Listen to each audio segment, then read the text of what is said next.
See, apparently I was just thinking about the wrong direction. I was like asking so many questions about what first impact was. Mike, why weren't you asking about the 0th impact? Ladies and gentlemen, welcome to Evangelion Postscript. Wow, That's for what the this is 4th called. time in a row you got it wrong. My name is Mike. That's shocking. I'm joined by Josh. What up? Hello, Josh. I'm joined by Ray. Hello, Ray. Hi, it's Ray, Postscript how are you? Evangelion.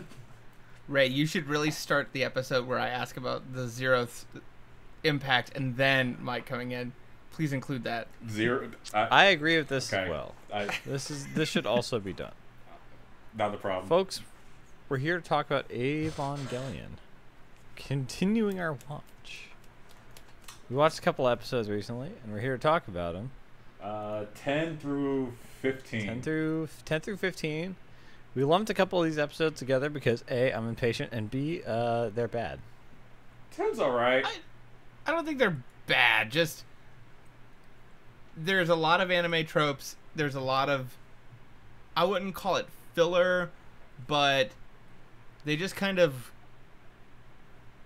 I don't know. I feel like we were one episode. They were like a 1% budget increase away from a beach episode. That's what it felt like. It wasn't awful, but it was just like, Who says it's not happening? oh. I mean, no spoilers, but you're not done yet. Ah, So, There's a lot of Ava left, Mike. the fandom calls episodes, I do believe it's 8 through 15, the action arc. Just because there's a lot of what you paid for, robot fighting in it. And I guess to people like Mike that are here for the psychological despair of a 14-year-old trying to save the world, this is not what you're looking for. no. I mean, it's not bad. Like, there's some cool action, because I think that one of these episodes is the one where, like, they're, like, the giant, like, alien that's, like, bombing itself at things. Oh, we'll get Or to the it. giant we'll get angel. To it. Yeah. Yep. Like, We'll there's get some there. good action in these episodes, but it's just, like, my favorite, like, the more slow-paced, measured stuff of, like, the emotional arcs have been, like, way more engaging to me than like, the action is alright, but, like, Yeah. it's just not what it's not my favorite things, and it's just, and it feels like it just kind of defaults into a, like we said, a lot more kind of tropey stuff. But let's get into it. Yeah, let's start with episode 10, the Magma Diver, and The lava one. the lava one. If you're a fan of Asuka, this is your episode. So I deleted my notes for this one accidentally, but I can remember that just looking at the very first screen. I wrote the word horny a lot on this one. It's the Asuka episode. Just every time, like, I think we need our episode reminder that Asuka's 14. Now that we got that out. She's sniffing around Kaji all the time. She wants to jump Kaji, and I get that. it's weird. I think I can't decide if the show, like, wants me to think it's weird, or, like, if the show doesn't think it's weird, and it's just, Well, Kaji has, like, zero interest in her. If anything, Yeah, he's toying like, around. He's just placating her. So it's not really weird. It's more like she has, like, an affection for an older man. Someone probably twice her age. But he wants nothing to do with her. So it's, frankly, it's harmless. I don't know. Yeah. It's just weird vibes. Asuka makes a pass at Shinji in this episode. She, while in her bathing suit, Shinji's trying to learn thermodynamics, and it's discovered that Asuka is actually like a wunderkind because she's already a college graduate.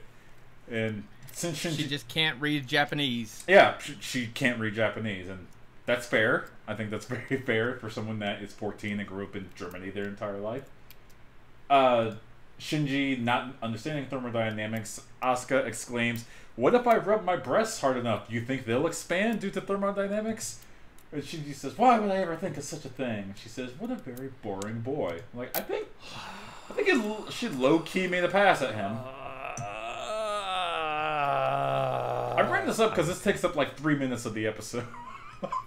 Yeah, they spend a lot of time on the bathing suit and the thermodynamics and the breasts. Yeah, there's a lot of shots. Also, real quick, I know this is weird, but as a youngster watching this show, this was the first time I realized, like, I ever thought about, like, outside of being an English speaker speaking another language and other languages learning English. So, like, oh yeah, I guess people who, like, speak other languages learn other languages still. So, like, people who know German speak Japanese with, like, a German accent. That was the first time that ever, like, clicked for me as a kid. I'm like, huh, weird. Yeah, language. You're right. You right.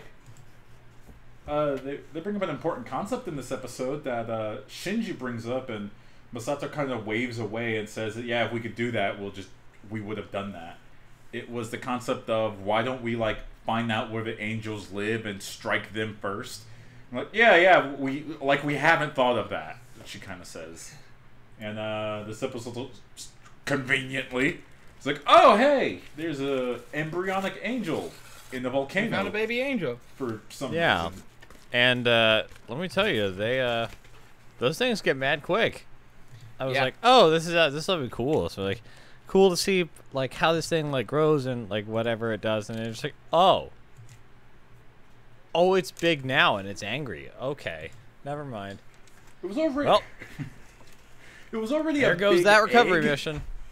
Yeah, they tried to lower Unit 02 with a very silly looking diving suit down into the lava to capture the egg, which I think I need to bring up for those that are watching the episode along with this. The egg is the size of the Ava. That's a big egg. Also, how do angels lay eggs? Should we dive into that? When a mommy angel and a daddy angel. You have my undivided fudge. attention.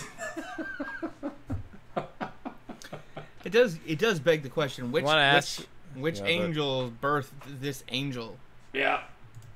Let me tell you about the real second impact, son. You can't be doing that. You can't be saying that. That's going on the Twitter feed. So, yeah, moving right along in this episode, because I can't be bothered to talk about that anymore. Asuka is going down. She catches the angel's embryo, starts pulling it up, and then something goes wrong, and the angel hatches. decides it's time to hatch. Let's become a full-fledged angel in the lava. Yeah, in seconds. Yep. Oh, by the way, Unit 2 dropped his prog knife, so she's down there in this ridiculous costume magma suit with just pinchers and no way to defend herself or to attack. Yeah. One throws his prog knife down, which, yeah, sure, whatever. I think it speaks to the technology that they're using, that Shinji throws a building-sized knife through the lava. It sinks to 12,000 feet of just magma. And yeah, it's fine. It works. Let's not get into the logistics of that. No. No, you see the reverberating sound AT field of the knife repelled all the lava away. I know you're taking the piss, but I bet someone said that unironically at one point. How dare you accuse me? How dare you? Anyway. The prog knife has an AT field. The penguin is very cool. Yeah. He likes the hot springs and lives in a fridge. I forgot about this part. No, you forgot about the best part before we get to the second best part. Was the Shinji jumping down in Unit 2, bridging the gap between the tether and Unit 2, saving her, just kind of sitting there, no magma suit, just like, yo, I got you. Oh yeah, let's bring that up real quick. Unit 2 and Asuka had to wear this like very heat repellent suit. Unit 01 just jumped down there like a boss. And it's just like hanging there. And Shinji's fine, and Unit 1 is fine. And you should question that. That's something. My only thing I thought was because maybe they're closer to the surface, he was okay, and the only reason he needed, Asuka needed the suit was because she was going so much deeper. Far down. That might be part of it, like with the pressure too. But also like depending on how much they thought about, like, boy, there's a lot of, hey, this thing is getting fucked up, and it's like, as long as we keep Unit 1. Like, they seem very, like, Gendo seems very keen on, I don't know if some new things from newer episodes are bleeding in here. I apologize, but bit. He seems very keen on protecting Unit 1. Yeah, there's in a way that he is not about the other units, and that is odd to me. And it makes me have theories. Mm-hmm. I'm glad. But yeah, then we get the nice hot spring portion. Pen's having a great time. In the community, Misato that's literally called the fan service scene. Yep. Oh, and you get revealed something. Very minor revealer. You get to see that Misato has a gigantic scar across her chest. And she's like, oh yeah, I got this from the second impact. Don't worry about it. Ow. Yeah. And just like that. Moving right along! In the still darkness. Okay, this one was actually kind of dope. I like this episode a lot. It opens up pretty, like... Well, wait, actually, hold on. I'm remembering the overview, and I'm like, wait, actually, part of this episode sucked. What, the beginning is kind of fun. They're doing their laundry. Yeah, I kind of like the shopping trip and the deputy commander just like... Which, by the way, I gotta go ahead and question here. How cheap is Nerve that they're Don't you mean Nerve? Nerve. How cheap are they that their employees, like, one, they're not housed on site, which I think should be really important since they're saving the world on what seems like a daily, weekly basis. And two, they have to, like, do their own laundry. They don't have services for that. Even the army, when I was in, had services for that. What's going on here? I can't believe all the Nerve employees don't live on the bottom of the geofront at the base, not on the surface, because that just seems a lot. That seems extremely inconvenient. Which Yeah. Which they make a point of it in this episode of how inconvenient that is. Yeah. I was gonna say something. Unrelated question. Boy, the Angels really want to get inside the base, huh? Yeah. They really do. And I don't really know why. Well, they reveal it in one of these, I think we do. They reveal it in one of these episodes we're going to go over. Yeah. But yeah, so we open up with the laundry scene. They're talking about the Magi, talking about how the Magi not only are the supercomputer, but for Nerve, but they actually run the city, basically, like how the Magi make all the decisions that the council just kind of votes on and says, yeah, the Magi was right. My next note is Gendo does not give a shit about Shinji. Why is that a note? That's like a running theme. Yeah, but I mean, we get the scene of him calling his dad and basically telling Shinji to fuck off. Yeah, he's like, do not call this number with... And then the line disconnects before he, like, lays into his son that he never talks to. Which probably for Shinji's psyche, that was for the best. Mm-hmm. Oh, yeah, the power in Tokyo 3 goes out. That raises a good question. Yeah. What happens when that happens? And mostly I think just because I really hate Kaji. I really like Misato's, like, open disgust of him, where she's just like, ugh. Mm-hmm.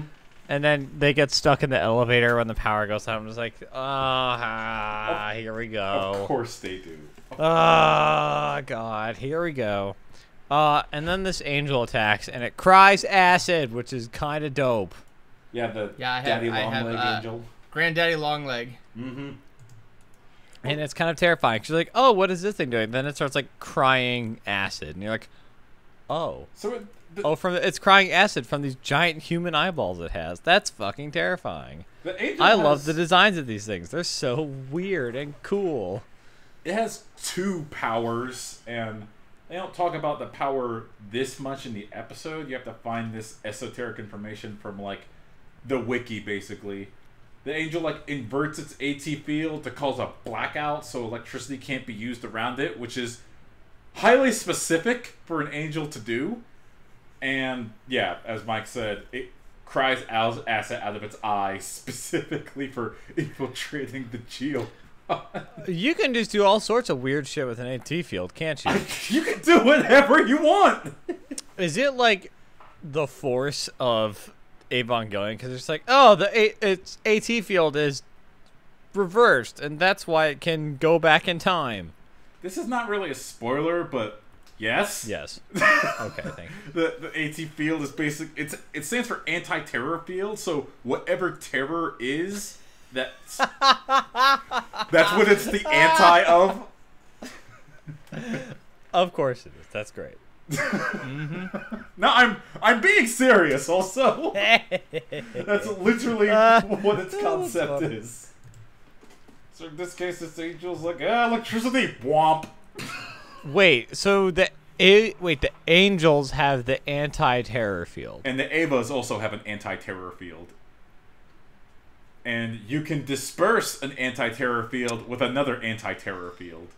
With a big knife. Yes. That's a pulsating, vibrating anti-terror field. What they're doing, and I'm not BSing, is they're extending their anti-terror field to like a melee weapon. And that's why typically rifles and whatnot aren't the most effective. Unless it's powered by the entirety of Japan, in which case, get effed. That was still very sick. It was. But yeah, so like... my next note here was, that like, we get a couple shots of UN generals, like, kind of talking about just how widespread this blackout is and what's going on, talking about how the UN doesn't even have an idea there's an issue. They realize there's an angel. They can't get a hold of Nerv, and they're like, not really sure what's going on. So guess we should do something, right, guys? I don't know. We're the generals, right? Mm-hmm.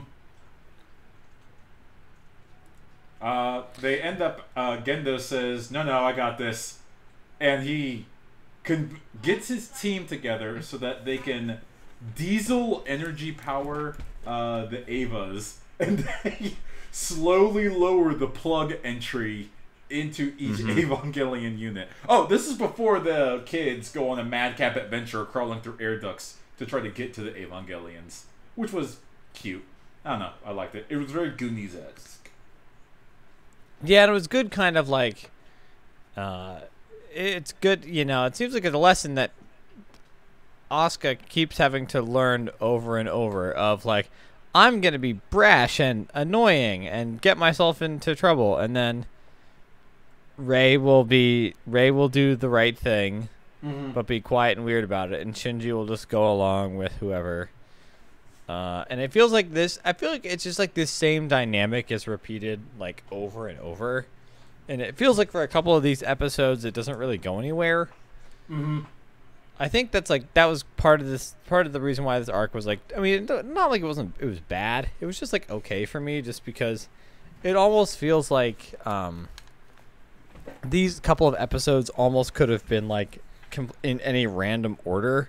I wouldn't call really them matter. skippable, but I would call them. And I know you can say that about a lot of shows, but it just felt like they would like learn something, but then it would just seem like almost like the last episode didn't really happen. Lost Mike there for a little bit. And all right. While he's recovering, it was that was kind of like frustrating cool with like a little bit of this arc, but I didn't know this until like for the me. second But time I but yeah, watched so the then episode. they kind of crawl through the mention vents, it, too. get to the base the on Angels have time. external battery As, backups that they were placed onto as their the blood pylons crying on their is back. like I thought that was kind of dope making looking. progress. I don't know how that works. I think it's cool that exists.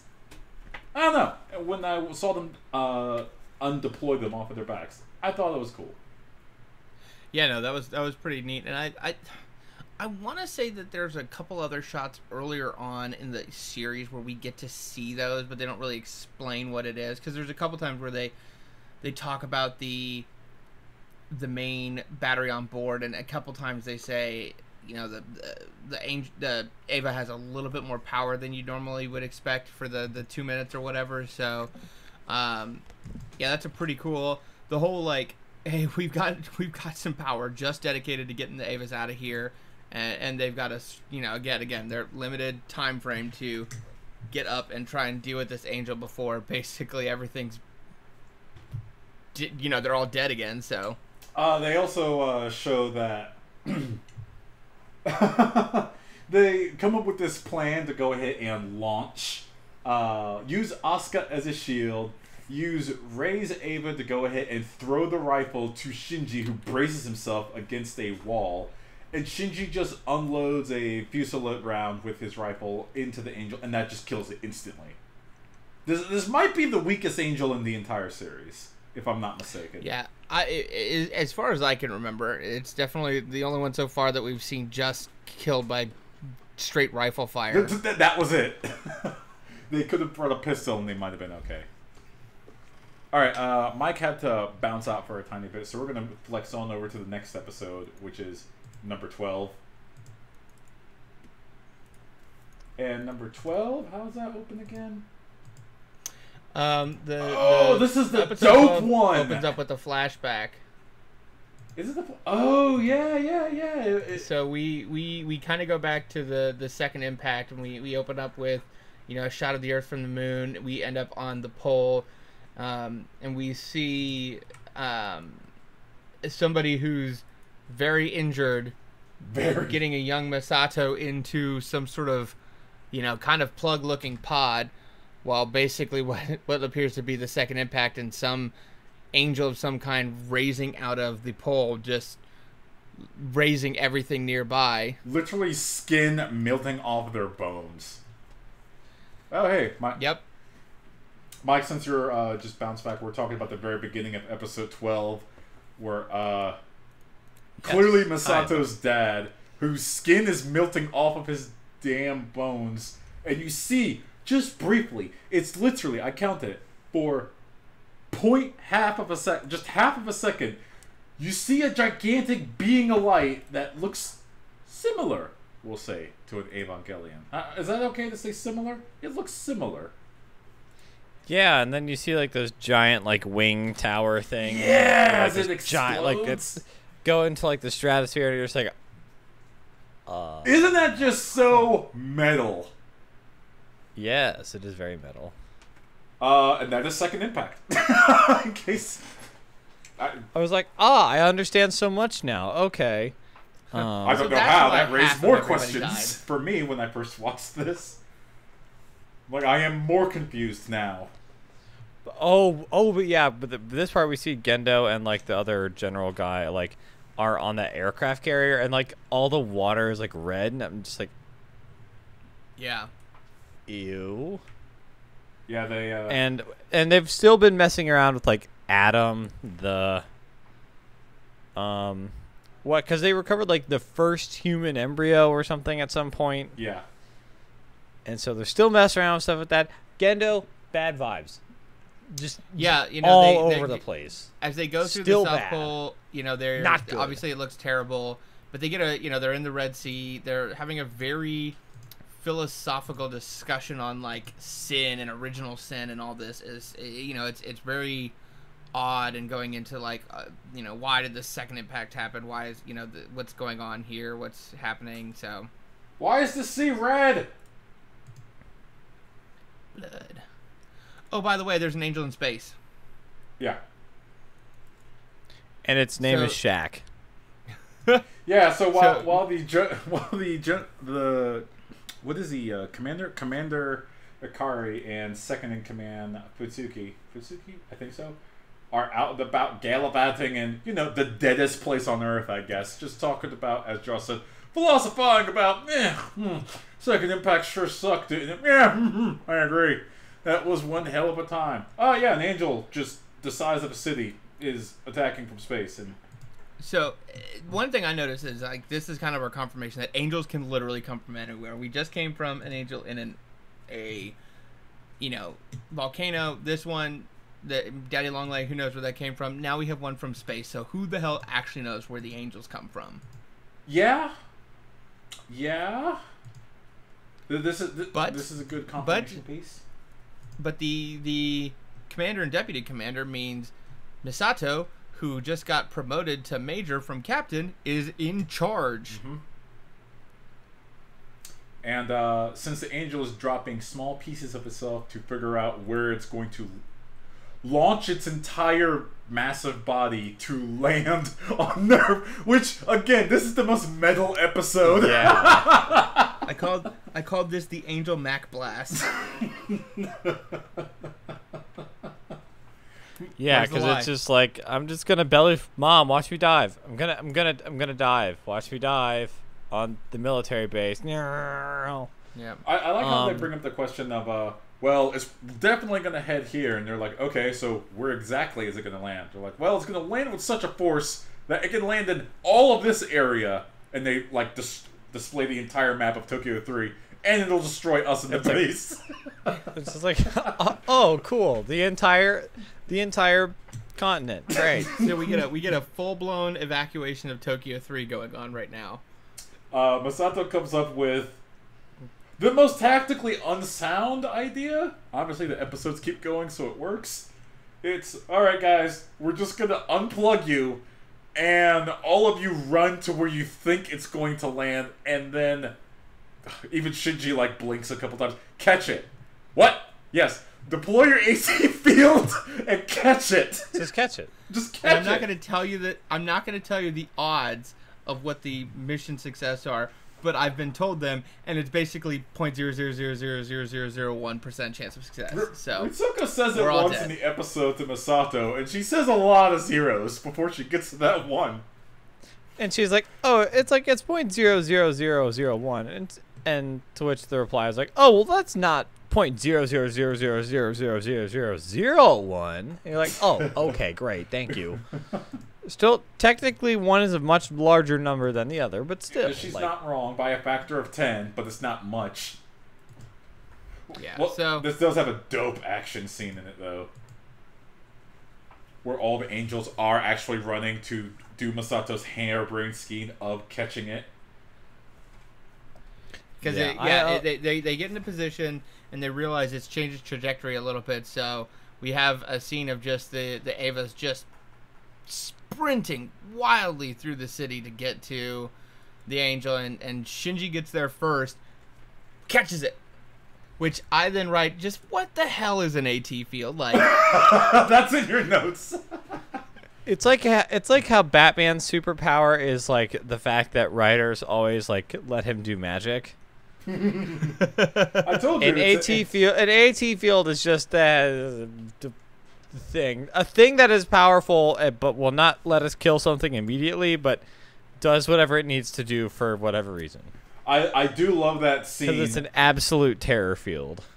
I hate the dubbing in the Netflix dub, because The Netflix stuff is awful. yeah, the Netflix dub of this scene pissed me off, because Shinji just says AT field spread. And it's like, no, you back that up. What he says in like the original and in the Blu-ray reboot that I showed Mark a couple of days ago, he like screams, AT field to maximum spread, and then the Ava just kind of flexes on the angel coming down and catches it. And you see how big the AT field can actually get. It gets pretty large, and he, give Misato credit, he catches it. Yep. And then the other two make it close by. They spread their AT field, which Yep. Josh just knows, what is an AT? Yep. Asuka coming in with that hot kill though, just ripping it open and just whack, stabbing that knife in there. Kill Steel. That was sick. I keep trying to spread my AT field, but my cheeks are too dummy thick.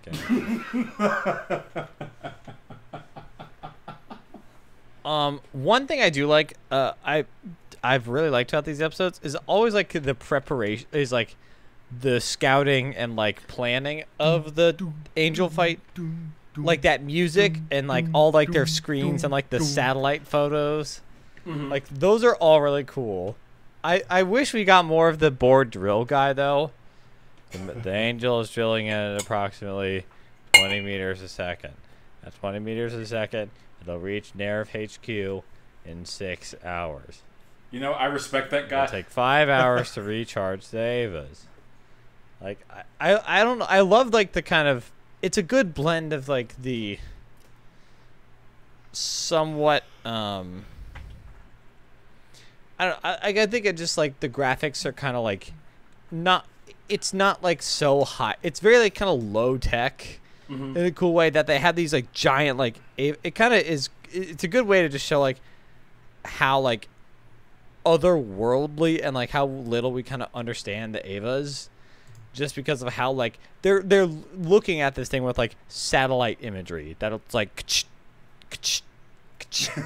and like have these like like real like like NORAD ass looking display screens for stuff like this. And it's just I think a lot of that stuff is just like, I don't know, I just like the kind of practicality of it, if that makes sense. Like it's just I like it. It grounds it in a cool way, and then like compared to the Avas, it just like makes them feel really alien in a way that like I have this has like kind of started to kick in for me, because I'm like, oh, it's just the robots. I'm like, man, these things are like, especially as more people are starting to kind of get uneasy about these things, it's really kind of like settled in like how recent a development these are, and how everyone's like, I don't really know about this thing, man. The biggest question, that you're kind of alluding to, is clearly their technology is like very 2014 standards. But the Avas are so not 2014. Ava's being 3014, like they be in 3014, yo. They're not rating Area 51. They're rating Area 52. Ooh. Oh, there's a bit of character building that we didn't talk about in this episode, and I think it's kind of important. It's asked like, why do you pilot the Avas? And Misato is asked, why do you fight the Angels? And everyone gives their different answers throughout the episode. Rei's answer is because she's told to, which Rei's character is, that makes sense. Asuka is to be the best. Again, makes sense. Yep. Misato's, she doesn't admit that she's on a giant revenge kick until the end, when Ritsuko points out how ridiculous her idea is. You just sent 3 kids and giant robots to catch a bomb. Yeah, but what if we kill it?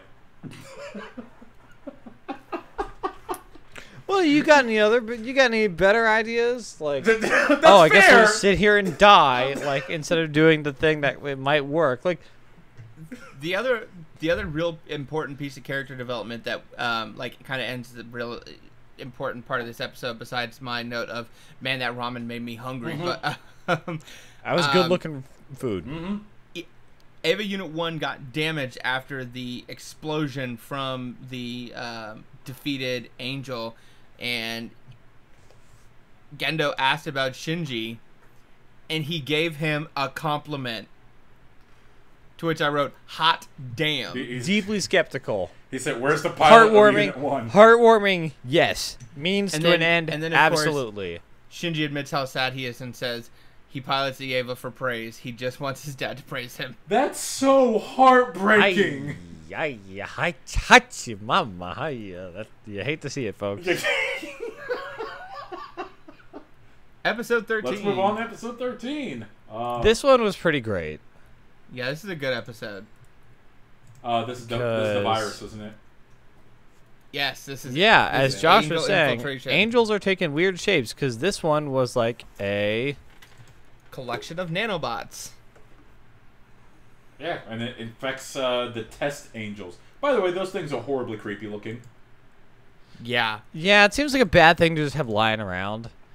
I mean, I get why, but Yeah, the imitation body. I also know they at one point, like, they pulled a handle and the arm just blew off. Yeah.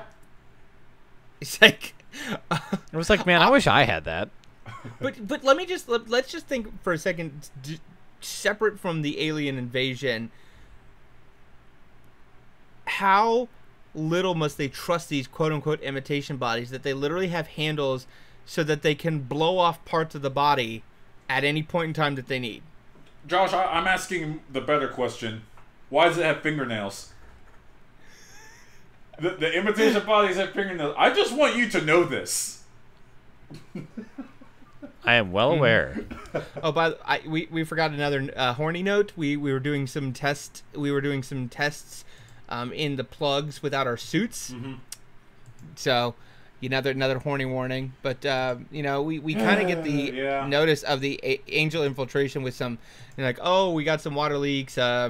We just bad construction after the second impact. We were doing things really quickly, and sometimes contractors just. Contractors are shit in a hurry. But that's not what was happening. It's amusing to me that, think about this. There was like a contracting construction company that built Nerve. Really think about it. It's like that joke that... Just some fucking Teamsters down there. Hey, lady, what's up? We gotta go ahead and get this construction field for this something called an Evangelion set up. Let's go ahead and get these giant electromagnetic pylons set. More like Avon, I'm walking it. Oh no! Oh no! Sorry. You did say that. Support your union construction workers. I got a plan for a room called the Central Dog Mom. We'll get to there eventually. I love a good dog mom, folks. But yeah, then we so this is pretty cool because this angel starts gets the control of the simulation bodies, and then it starts spreading into the supercomputers that control the base. Infiltrating the Magi. That seems like a failure point. That these three supercomputers control the everything about Tokyo 3, including the Evas. Or they have some small control over the Evas. Some control. Yeah. But there's a lot that kind of happens in this period of time where they start to control the Magi. Like, I have some notes here. First off, we have Gendo lying to the government. Just saying, y'all, it's good here. No worries. We hear a report that it's close to Adam. We talk about that a little bit. Mm-hmm. And then they basically say, if we need to abandon the Geofront, we're going to. Mm-hmm.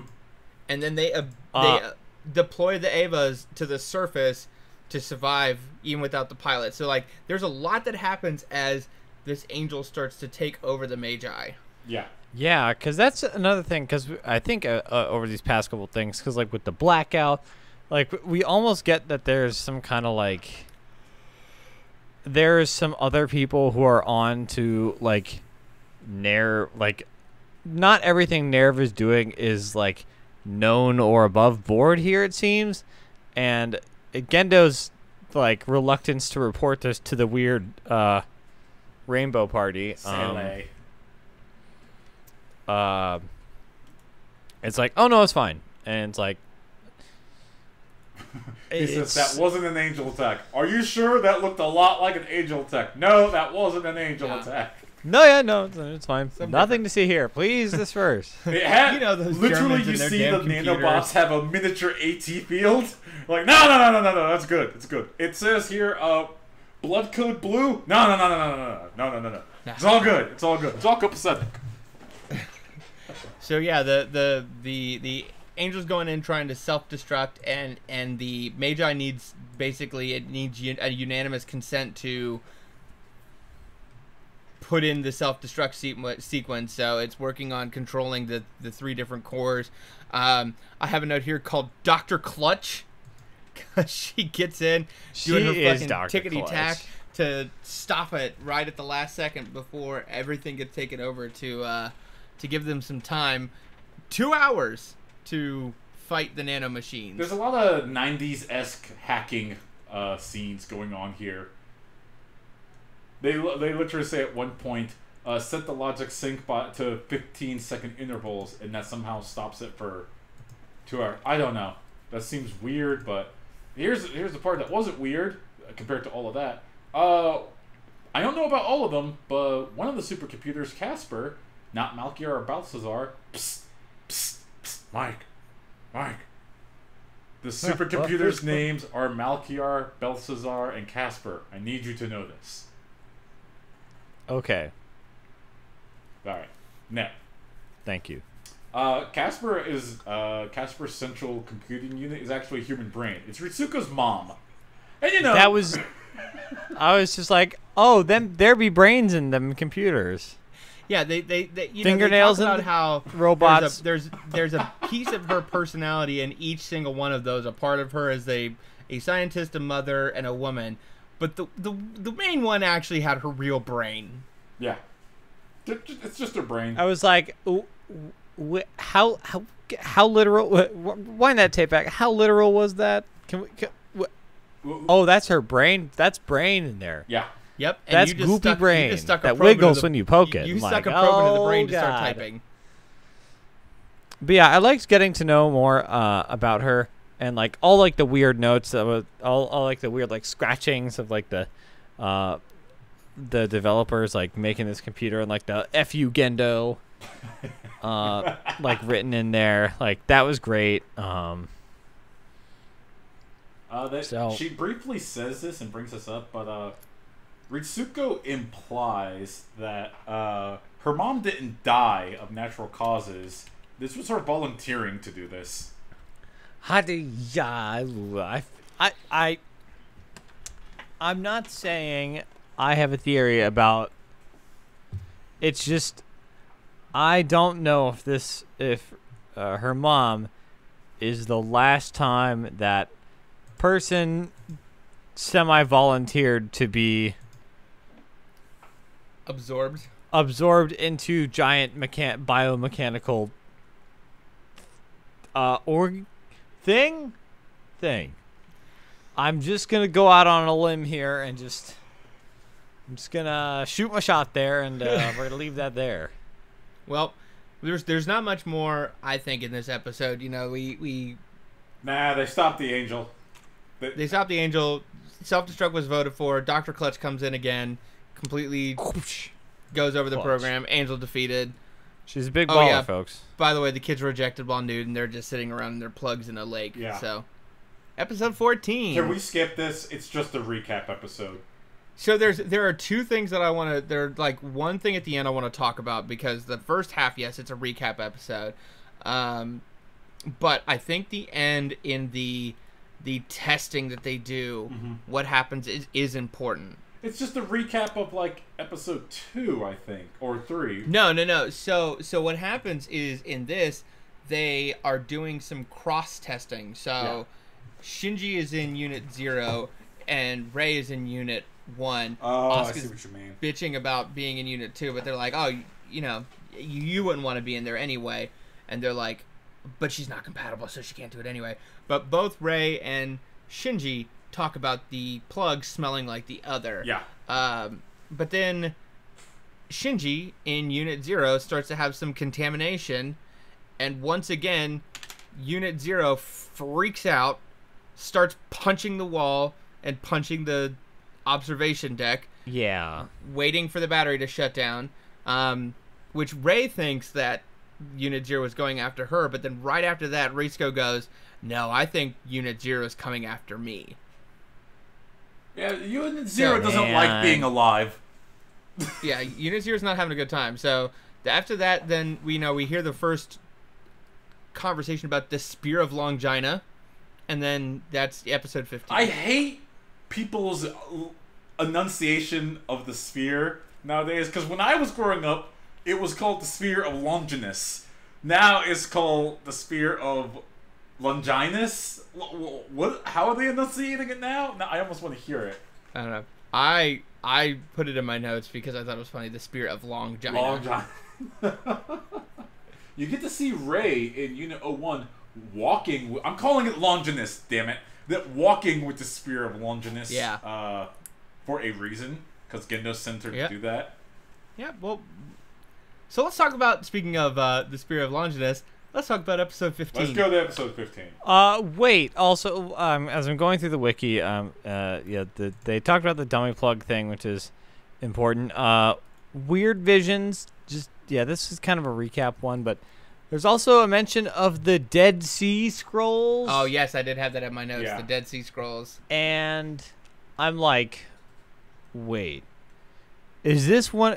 Because a lot of the imagery and some of the phrase, like the angels, like the names of the computers, like there's a lot of like Christian and Jewish kind of nomenclature being borrowed. So I'm just kind of speculating here. I don't know if is it like something called the Dead Sea Scrolls, or is it like the Dead Sea Scrolls? Okay, Mike, I'll remind you in the first episode of Postscript Evangelion, the subtitle, like the subheader of Nerve is God is in his heaven, humanity is at peace. Just gonna remind you. Ah, fuck. Oh, man, we're And boned. remember the first angel, when he shoots his shot, it blows up in the shape of a cross. I forgot how subtle that was. We talked about how the subtle. I forgot how incredibly subtle that imagery was. But that was one that really because I feel like that's kind of like basically I have like dog ears. That's like blah blah blah blah, and that was the second impact. and so it was really it's like. It's something I've really liked about like the smart kind of world building, because it's just something they drop in conversation very casually. Like, yeah, these characters know what they're taught, what it is. Like they're not having to laboriously be like, oh, what's that? Oh, it's our secret plan, haha. Like, it's just something, and it's something that they do really well, like across the board. Can I just with this show, like it feels very lived in. So it's like, even though it's not really like framed as like a huge point, I'm just like, the fact that it invokes something like the Dead Sea Scrolls is like, it gets deeper. Can I just tell you guys where my headspace is? Little hint. The other anime I'm watching that's not Evangelion, because I'm watching that for Postscript Evangelion, but the other anime I'm like watching for me is JoJo's Bizarre Adventure. A show where they go out of their way to explain every punch they did and dedicate like a minute to why the punch missed. We're going from that into Evangelion, where they're just like, oh yeah, the Earth was destroyed 14 years ago. We'll talk about that later. You don't really need to concern yourself about that right now. You just need to know that it happened. All the characters know it happened. You, the audience, will eventually get to that. Maybe. We'll see if we got time. But before then, let's talk about episode 15. Where, we finally have some plot. Well, yeah, we start like off with some just spycraft. vast world building plot, but we got some things going on here. Kaji's up to something. Yeah, I had a weird. This was the first episode. I'm like, oh, it's gonna make me have to like him. Can he shave first at least? His little facial stubbles just make you want to cry, like a big old baby. And but yeah. So, can you tell me what the Human Instrumentality Project is? No. I assume that is not very important. This is actually and it's not the entire focus of the whole everything. Ray, do not fall for his bait. No. I'm just saying, like, this is only the third time they've mentioned the Human Instrumentality Project throughout the series. Yeah, so they've only mentioned it like 3 times. It must not really be that important anyway. So we will talk about Kaji asking his spy some questions about the Marduk Institute, which is So that was kind of clever. So he's like. So Kaji, it seems like, is, as we learn later in this episode, is some sort of like undercover dude with I believe the Japanese government. Is that correct? He's I want to say double agent, but he's more like a triple agent as the show goes on, because he obviously is secretly working like very closely with Gendo because he brought him Adam. But he also doesn't give an F about Gendo because he's going behind his back to go hit and find out information. He's asking questions that throughout this episode he gets warned by multiple people. You need to stop asking these questions. Yeah, because that's the thing. It feels like he's poking at some.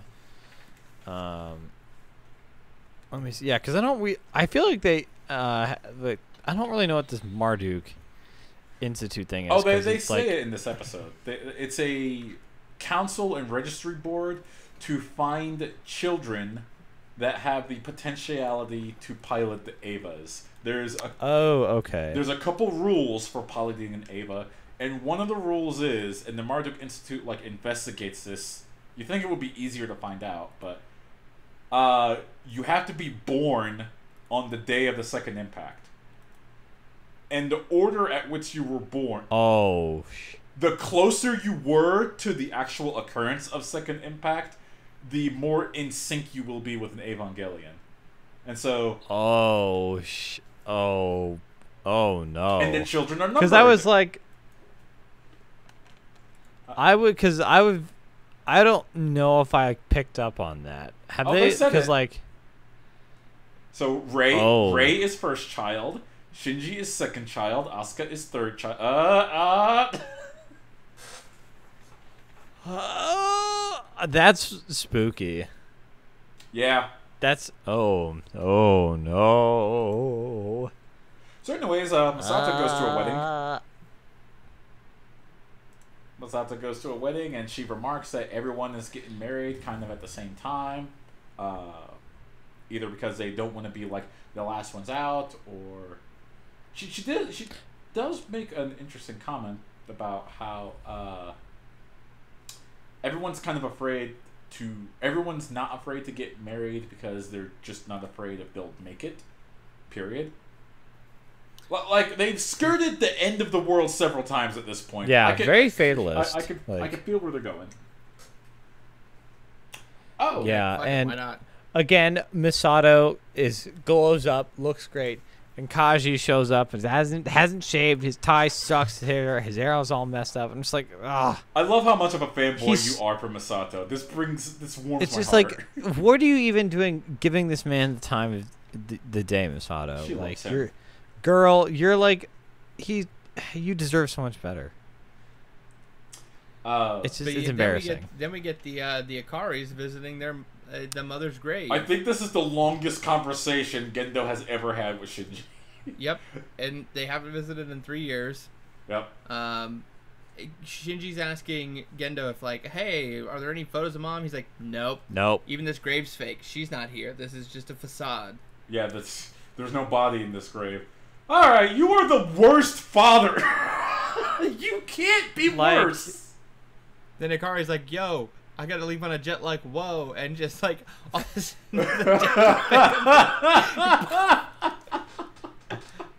yeah, he flies Rei out there, but leaves Shinji to his devices. Yeah. Also, this is hilarious. Here's my favorite line. Shinji to Gendo. It was great to talk. Gendo, I see. Gets on the jet! And I just have after that, dick. Yeah. It's like, I know that they're supposed to, point out that this relationship is strained, but sometimes it's just like, oh my god. You start wondering how much emotion. Like, I said this, I think, in the last postscript Evangelion. You really should start asking the questions.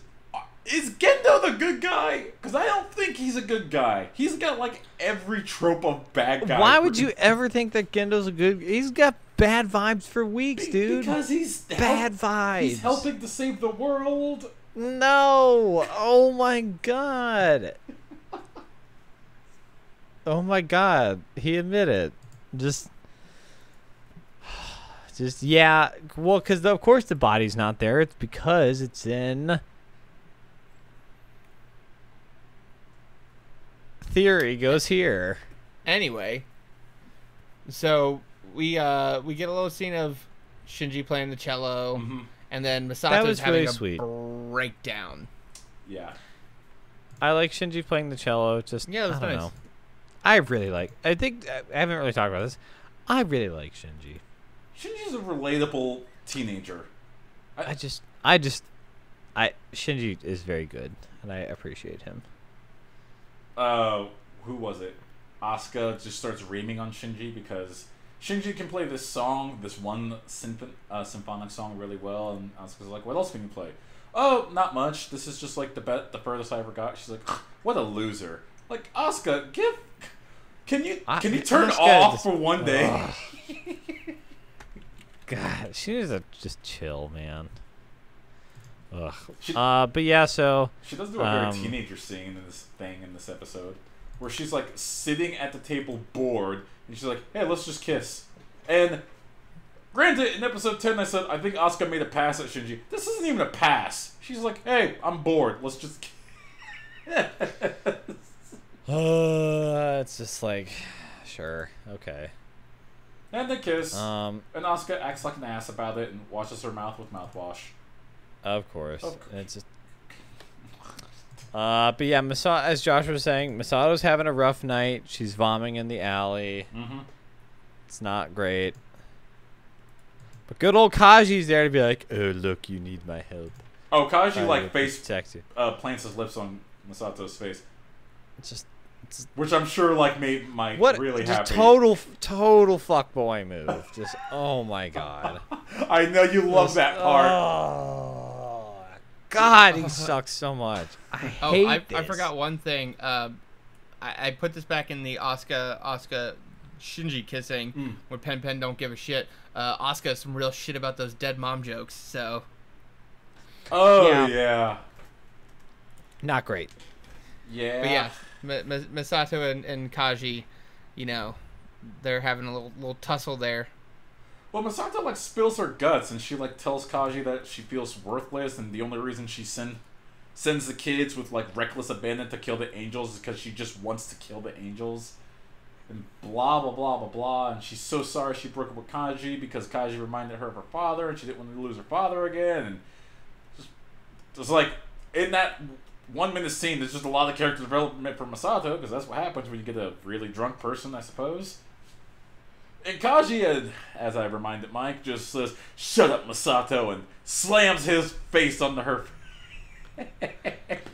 face. She's just... Yeah. Just...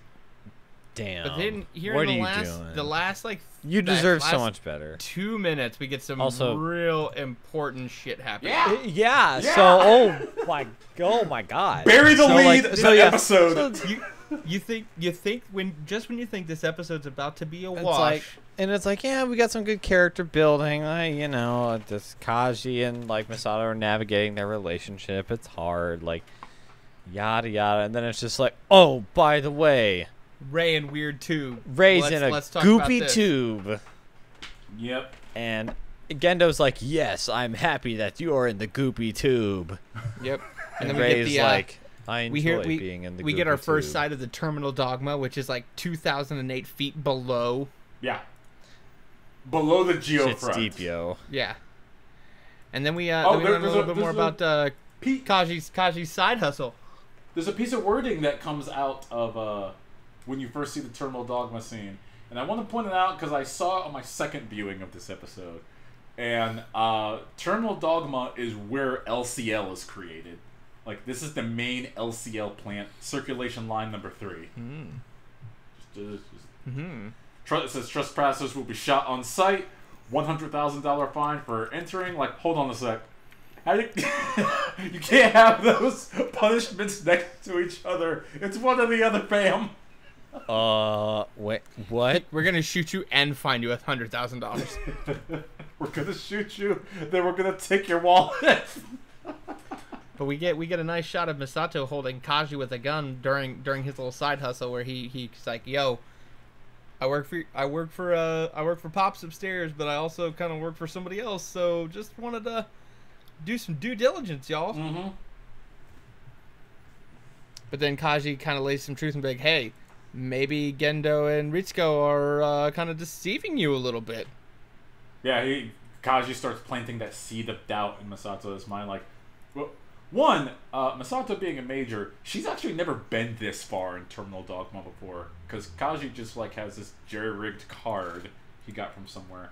And he opens the door to Terminal Dogma, and you in the audience and Misato for the first time get to see what's in there. And I wish I saw Mike's face when he first saw what was Yeah, and I was just like, oh, that explains a lot, because as you know, flashback to earlier in this episode, boy, I really wonder why all the angels are attacking the base. And they're like, this is And Adam. we see, like, the literal crucified remains of the first angel named cause of the very second subtly impact. Adam. With the spear of Longina stuck in his chest as well. Yeah, Ray had to plant that there last episode. Keep it in place. What was it, getting rowdy? I don't know. That kind of lets us the was Adam getting a little feisty there, maybe with the 11 angels that have come so far. Yeah, because, like, hey, my bros are out there. They're just trying to get me. Yeah, that's episode 15. Can I just say this angel that is crucified in terminal dogma, as if the religious subtleties. All right, look, I'm not using the word subtlety for Evangelion anymore at this point. As if the religious references weren't more obvious. You have an angel pierced with the spear of Longinus, crucified below a center, determined to destroying God, I guess it is. Oh, it has little tiny human legs underneath of it. Those aren't creepy. Yeah, just, again, massive bad vibes. No good funky beats. No good vibes. It just explains a lot. And then it makes you think, it's like, you know, we've been dropping a lot of phrases about things like the Human Instrumentality Project and the Dead Sea Scrolls, and I'm like, you know, that really makes you think about what the difference is between an Evangelion and an angel. And stop me if I get too far ahead of myself. All right, go ahead. I won't reveal anything. I feel like they are the exact same thing. An Evangelion Except and an angel? one of them has like a robotic control system, and the other ones do not. I will answer this question by saying that in the beginning of what episode was it where they caught the angel? Was that 13 or 12? I think it was 12. I think it was 12. Yeah. At the very beginning, you do see very briefly the being of light is what the wiki calls it. And the being of light looks a lot like an angel. That's it. That's all you're getting from me. Man, bad vibes. Anyway, bad vibes all over the place. This is a very interesting series of episodes. Again, why we kind of went through it quickly. But episode 16 comes in hot and heavy, so much so that we are going to do a live kind of watch with us episode where we watch the episode live with Mike for the first time. So be ready for that. You can either just listen to us watching the episode, or you can queue it up and watch along with us. So to make sure you get to see and hear that, where do we go? You can go to YouTube for Unscript Podcast. You can go to Facebook, just type in Unscripted Gaming and like us there. You can follow us on Twitter at unscript_gaming. You can get us on SoundCloud, Pocket Cast, Stitcher, Google Play, Apple Podcasts, anywhere. Get us in your ears. Listen to us all the time. Hit us up on Twitter. Hit us up on Facebook. Ask us a question. Interact with us. We'd love to talk with you. That way you can keep posted on all of our postscript and any other things we do here at the Unscripted Gaming. So thanks for listening again. Really appreciate it. My name is Josh. My name is Mike. I am Ray. Peace.